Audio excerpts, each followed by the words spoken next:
guys, kita sekarang ke itu Pasir Kaca. Sampurasun, kumaha sahabat Damang Sadayana, lama tak menyapa. Kali ini saya coba bercerita tentang Gunung Salak dan fenomenanya. Saat ini di Gunung Salak banyak sekali ditemukan punden berundak. Terus terang hal ini menjadi pemikiran saya, untuk apa sih para leluhur kita itu membuat punden berundak di gunung. Jauh pula, ternyata setelah saya perhatikan punden-punden berundak di Gunung Salak itu bukan hanya sebagai sarana peribadatan, akan tetapi juga tempat pertapaan raja-raja Sunda.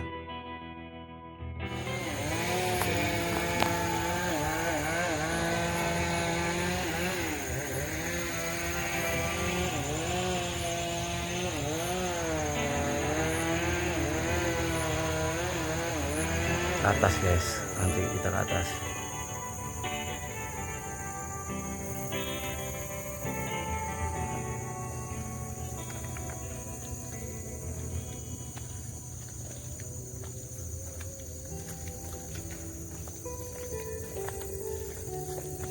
Jaya Kusuma ya? Yang di sana Dharma Kusuma.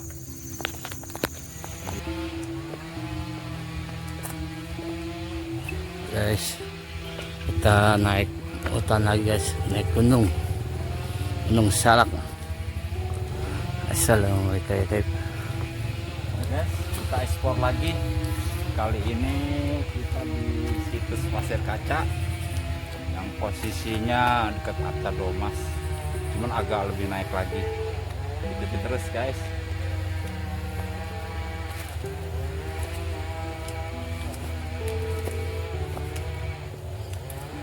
Nanti kok nggak? Banyak terus bang.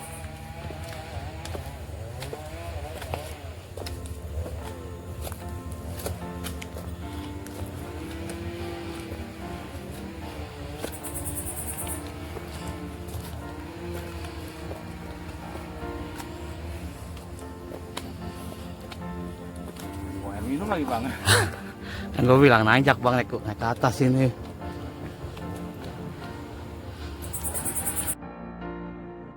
Kenapa harus punden? Karena kerajaan Sunda Setpajajaran diberitakan menganut agama Sunda yang tempat mereka berabadatnya di unden-unden berundak. Konsep agama Sunda adalah gunung merupakan tempat disemayamkannya orang yang meninggal dunia.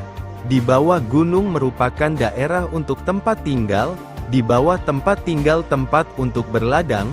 Berdasarkan letaknya punden Pasir Keramat, Arca Domas, Pasir Manggis berada pada ketinggian yang memang cukup tinggi. Hal ini jelas menunjukkan strata sosial seseorang ketika hidup. Contohnya kuburan Prenggong Jayadikusumah di Pasir Kaca yang merupakan seorang pamuk, panglima besar, kerajaan Pajajaran, letaknya di bawah punden Pasir Keramat dan punden Arca Domas.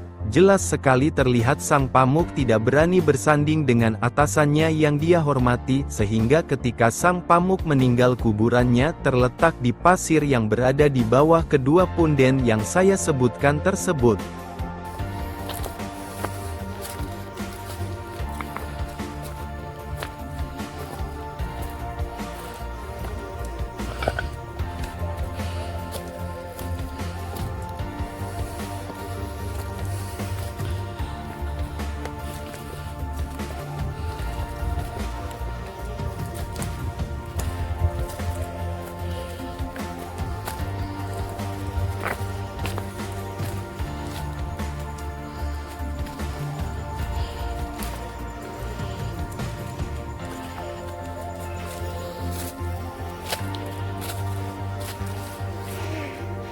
Mantap. Tanjakannya mantap guys.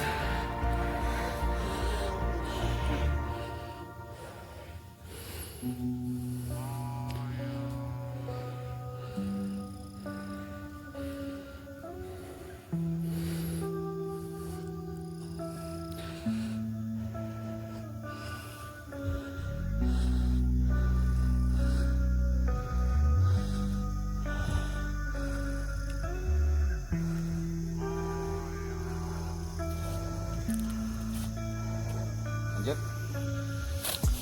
Baca. Hah?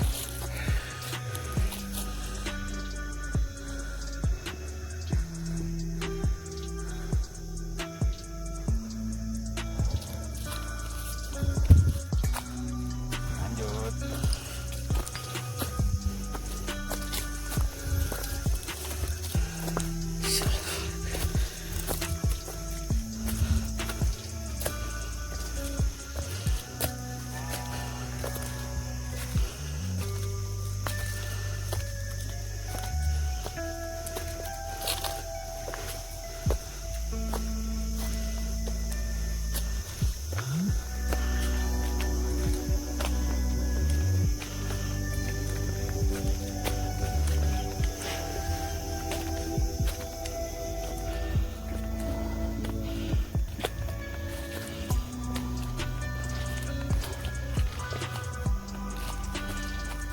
Jaringan hilang.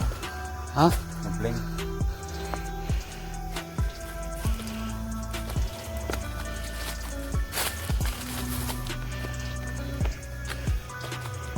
Hyang Prabu Wijaya Kusuma merupakan sosok yang sering dikaitkan dengan cerita mistis, spiritual, dan legenda masyarakat di wilayah Bogor dan sekitarnya. Dalam tradisi lokal, nama ini biasanya merujuk pada tokoh yang dianggap sebagai leluhur, pemimpin spiritual, atau figur raja yang dihormati. Sebagai bagian dari budaya Sunda dan Jawa, gelar Hyang menunjukkan sosok yang memiliki kedudukan tinggi dalam kepercayaan masyarakat, sering dianggap dekat dengan kekuatan ilahi atau leluhur yang dimuliakan.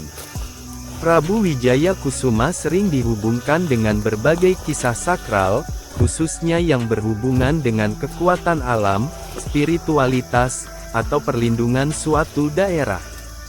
Interpretasi nama Hyang, gelar yang merujuk pada sosok suci, leluhur agung, atau dewa dalam tradisi Nusantara. Prabu, gelar untuk seorang raja atau pemimpin yang dihormati. Wijaya Kusuma, sering diartikan sebagai bunga kemenangan atau simbol kebijaksanaan dan keagungan. Hubungannya dengan Bogor. Di Bogor, nama ini sering dikaitkan dengan situs-situs keramat, petilasan, atau tempat ziarah. Masyarakat setempat mungkin menganggapnya sebagai pelindung spiritual wilayah atau tokoh leluhur yang berjasa dalam sejarah wilayah tersebut, meskipun tidak selalu terdapat bukti historis yang konkret. Dalam tradisi mistis, ia sering dianggap sebagai penjaga harmoni alam dan kehidupan masyarakat sekitar.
Ini bilang jalur pendaki yang lama ya? Iya.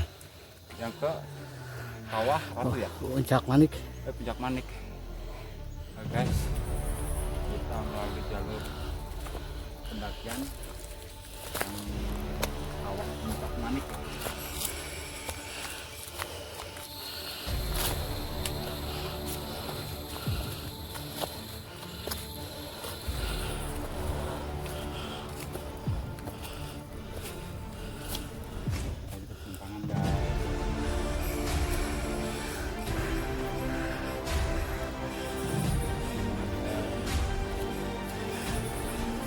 Petilasan pasir kaca di Gunung Salak merupakan salah satu lokasi yang dianggap keramat oleh masyarakat sekitar Bogor, khususnya mereka yang memiliki keyakinan terhadap warisan spiritual dan budaya Sunda.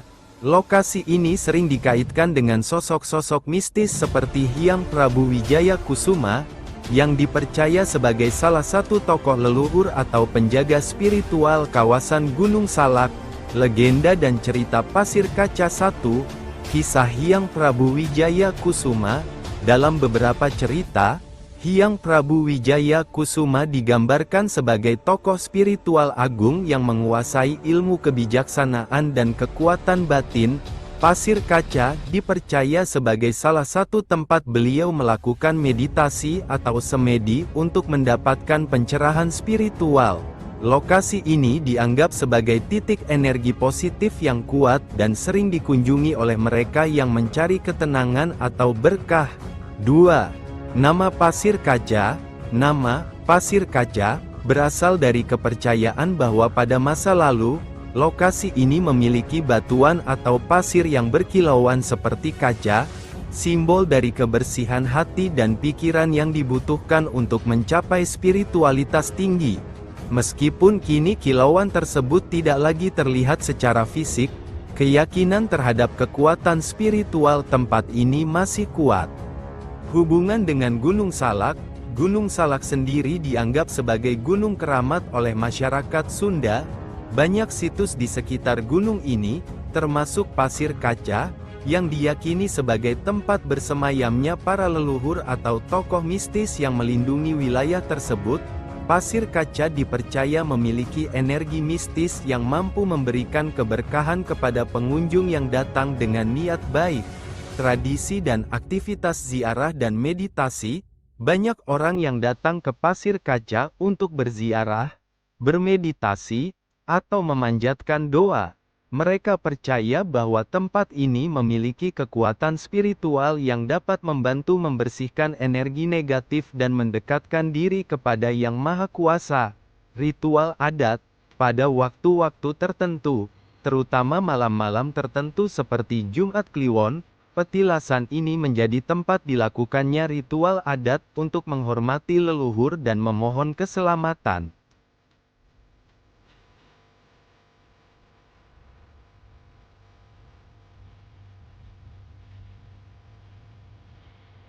Misteri dan mitos. Beberapa kisah menyebutkan bahwa mereka yang tidak menghormati tempat ini akan mengalami hal-hal aneh, seperti tersesat atau merasa lemah secara fisik. Oleh karena itu, pengunjung biasanya menjaga sopan santun dan mengikuti tata cara adat yang berlaku. Keberadaan fisik petilasan Pasir Kaca tidak selalu memiliki tanda-tanda fisik yang mencolok, seperti bangunan besar, tetapi dikenal melalui keberadaan batu, pohon tua, atau area tertentu yang dianggap sakral. Penduduk lokal sering menjadi pemandu bagi mereka yang ingin berkunjung ke lokasi ini.